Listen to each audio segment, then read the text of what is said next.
ડભોઈ તાલુકાના સાઠોદ ગામ પાસેથી પસાર થતી ધારિયા કેનાલ હાલમાં અત્યંત દયનીય હાલતમાં છે। કેનાલમાં કચરાના ગજ અને જર્જરિત દિવાલોના કારણે પાણી છેવાડાના ખેતરો સુધી પહોંચતું નથી। એક તરફ ખેડૂતો કમોસમી વરસાદના મારથી માંડ બેઠા થયા છે, ત્યારે બીજી તરફ તંત્રની નિષ્કાળજીના કારણે શિયાળુ અને ઉનાળુ પાક નિષ્ફળ જવાની ભયાનક સ્થિતિ સર્જાઈ છે કે કેનાલની ભયાનક સ્થિતિ અને ખેડૂતોની હાલાકી। સાઠોદ ગામની ધારિયા કેનાલ છેલ્લા ઘણા સમયથી જાળવણીના અભાવે ગંદકી અને કચરાથી ભરાઈ ગઈ છે।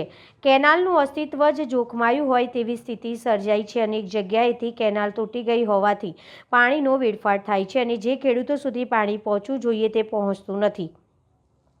પાકની સ્થિતિમાં હાલ ખેતરોમાં ઘઉં, કપાસ, દિવેલા, મકાઈ અને તલ જેવા મહત્વના પાકો ઊભા છે।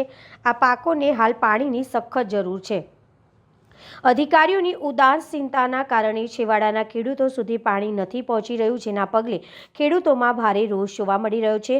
ખેડૂતોની મુખ્ય માંગણીઓ ખેડૂતોએ એક સુરે તંત્ર સમક્ષ માંગ કરી છે કે તાત્કાલિક સાફ સફાઈ, કેનાલમાં જામી ગયેલા કચરા અને ઝાડી ઝાખરા તાત્કાલિક દૂર કરવામાં આવે, યુદ્ધના ધોરણે રિપેરિંગ, તૂટી ગયેલી કેનાલનું સમારકામ વહેલી તકે કરવામાં આવે જેથી પાણીનો બગાડ અટકે, છેવાડાના ખેડૂતોને ન્યાય, કેનાલના છેડા સુધી પાણી પહોંચે તેવી વ્યવસ્થા કરવામાં આવે જેથી ખેડૂતોની કિંમતી પાક બચી શકે। કમોસમી વરસાદે પહેલેથી જ અમારી કમર તોડી નાખી છે। હવે જો નહેરનું પાણી સમયસર નહીં મળે તો અમારે આત્મહત્યા કરવાનો વારો આવશે।